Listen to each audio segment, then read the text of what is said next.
12, 22, 13, 14, 69, 11, boots, boots, boots.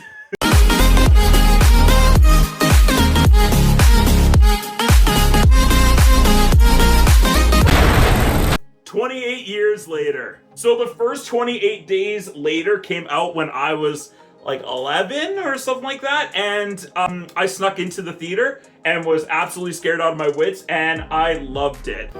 I love it! That is like my zombie movie. I think a lot of millennials will say like 28 Days Later is their zombie film. And I am a huge lover of both Danny Boyle as a director and writer and Alex Garland as a director and writer. I've had some ups and downs with them over the years. Some of their films don't always hit, but generally I am fans of both these filmmakers and writers. That made this movie one of my most anticipated films of this year. And after seeing that banger of a trailer, I was so excited to check it out. So, what did I think of 28 Years Later? Yeah, man. It's awesome. I really enjoyed it. Danny Boyle is back in full effect. He hasn't made a film since, what was it, like 2019's Yesterday, which I didn't even really like that movie very much. And he's back with his old bag of tricks, and he's got some new ones, and has created this really cool stylistic kind of art house zombie flick. Like, it's a art house film that just happens to have zombies and, you know, this post-apocalyptic world in the UK.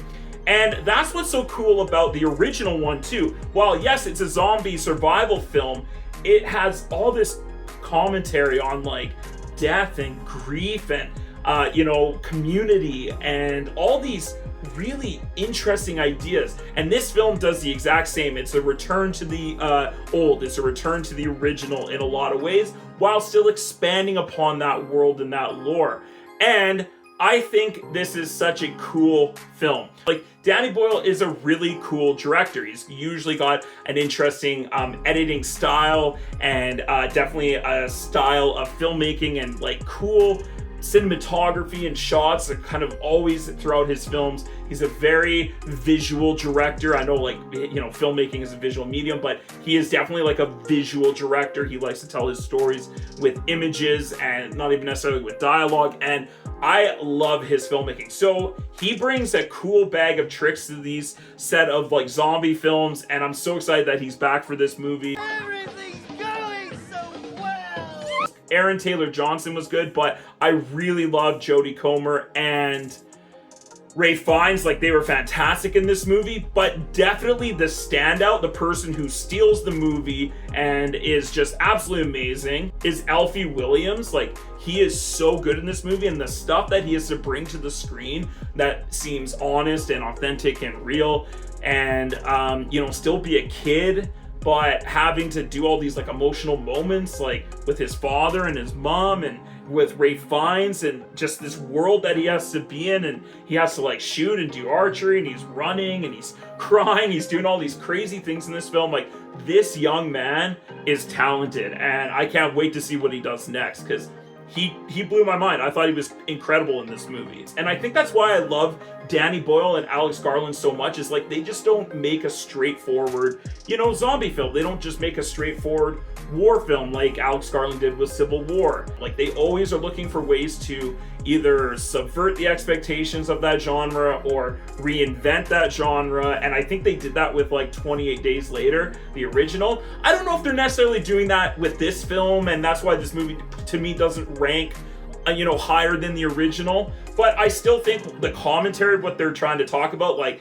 there's definitely some Brexit hints in this film. There's definitely some themes about like isolation and community and death, and how we grieve and deal with death differently, and it's kind of shown how people deal with death differently between these three characters of like the mother, the father, and our young protagonist. And even with like the Ralph Fiennes character, who I think is the most interesting and dynamic character in the whole movie. And of course, they got to get a great and dynamic actor like Ralph Fiennes to play that role. but there's some really interesting themes that they explore. Well, some of the camera work in this film is awesome, and I know like they keep talking about this movie being shot on iPhones. Yes, that's true, but don't forget, like they had some of the most expensive rigs in the world, some of the most expensive cameras and lenses and pieces of equipment to film those iPhones on. So yes, while it's shot on an iPhone, it's not like they just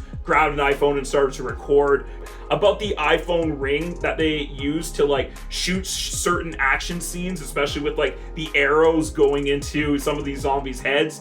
It's almost like bullet time from the Matrix, but with like arrows in a zombie world. And it was really cool. And I appreciate that about Danny Boyle. His films are never boring looking. They're always interesting to watch. The soundtrack was amazing. They even used the song that I referenced at the beginning of this video, Boots, like in the film, but they use it in a different way than you expect. And like, I love the sound effects and the sound design to this film because it adds so much in this world. Eyes drop, they will get the top of you. Boom, boom, boom, boom. And if you want some zombie deaths and some cool kills and gore, there are aplenty in this movie, especially in like the first 55 minutes. It is quite intense of a film, and I absolutely love that. There is some spine tingling, and that is a pun there. So funny, I forgot to laugh. There is some spine tingling fun to have in this film. Now, this movie isn't perfect or anything like that. I did have high expectations for this movie, and I maybe should have like adjusted them a bit, because this movie definitely takes a lot of risks and turns things on its head and doesn't quite do what you think the movie's gonna do, especially in the second half of the film.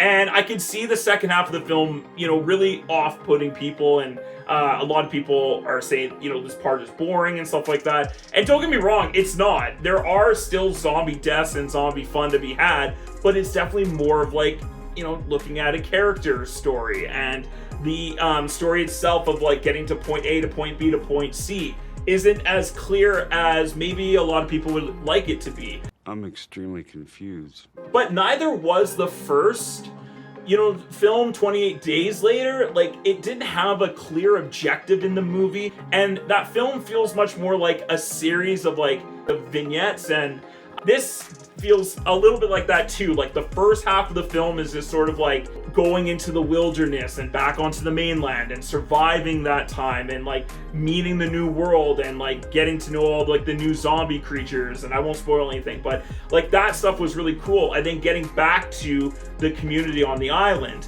And then the second half of the film is a whole other thing where you're still with the same character, but it's a totally different objective, and it's a totally different type of story and type of journey. And then the last like 7 minutes of this film is just completely wacky and wild, and like that ending, whoo, oh baby, I don't even know what to say about that. What the hell's going on? I mean, what the hell is going on? But it's so tonally different, and that's the thing, is that this movie does tonally feel awkward at times and bumpy and not cohesive and even less consistent than the original film 28 Days Later. And the other thing is that when I came out of this movie, I had no idea that there was going to be a sequel to this film. And in fact, this movie, 28 Years Later, is the start of a trilogy. So there's going to be 2 other films after this, and apparently the second one has already been shot. But I didn't know that going into this film. So when the film ended, I was like, man, I feel a little bit unsatisfied. I feel like they kind of leave you wanting more, and not in a good way necessarily, kind of being like, man, like let's go, let's get there a little bit quicker. And then I did some research after and found out online that yes, there's going to be another movie. In fact, there's going to be 2 more, but yet still excited to see what they're going to come up with next. And I love the artistic kind of art house flair that this movie has, and I could see that it's going to turn off a lot of people. But for me personally, I really enjoyed this film. I think the actors were great. The action was awesome. The gore was there. It's a fun movie. It's different. It's definitely not what I expected it to be, but I also love that about the film. And this is worth seeing in theaters on the big screen. So I'm going to go ahead and give 28 Years Later an A-. Thanks so much for watching, everyone. If you like this video, click that like button and subscribe to my channel for more content. That would be so awesome. Also, comment down below, what did you think of 28 Years Later? Are you a lover of this franchise? What is your favorite Danny Boyle film? What is your favorite zombie movie? Come back and check out some other movie reviews such as Sinners, Mission Impossible: The Final Reckoning. Thanks for watching, everyone. Have a great day, and we'll see you on the next film.